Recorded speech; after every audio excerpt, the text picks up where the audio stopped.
আচ্ছা কোনছে আল্লাহ বড় না মানুষ বড়? ধরো গাদা, তুই কার হাতে কার জোড়া দেশ? কোড়ায় আল্লাহ আর কোড়ায় মানুষ। যেটা কবার কইছে ওইটা কন। আল্লাহ বড় না মানুষ বড়? আল্লাহই তো বড়। আল্লাহ বড়, তাহলে আল্লাহর কথা না হইনা মানুষের কথা শুনেন কে? কি কইতাছস? কি আর আল্লাহর কথা মানে না মানুষের কথা মানে? হ্যাঁ, কি আর মানুষের কথা শুনেন তাই না?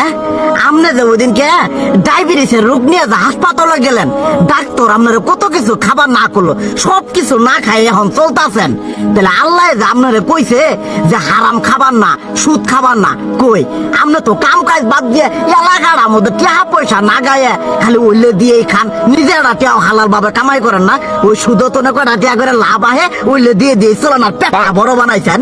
শুনেন একটা কথা কই, হারামের কোনোদিন আরাম নাই। হালাল পথে রুজি রোজগার করেন, প্রয়োজনে এড়া বেলা কম খায়েন, তাও শরীর পিণ্ডও ভালো থাকবো, কোনো রোগ বেদও হবো না, আরামও পাবেন, আল্লাহও খুশি থাকবো।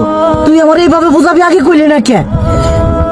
আসলে এই বিষয়টা তো আমি কখনো মাথায় এইভাবে নিইনি যে আমাদের কখনো ডাক্তার নিষেধ করলে ঠিকই আমরা নিষেধ মানি, কিন্তু উপর আল্লাহ যে কত কিছু নিষেধ করে দিয়ে সেটা মানি না।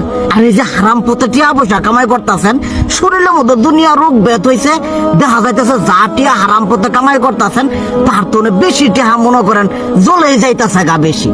আজকের পর থেকে আমি আর এই হারাম সুদ খামো না, আমি হালাল পথে চলবো, হালাল টাকা পয়সা ইনকাম করবো।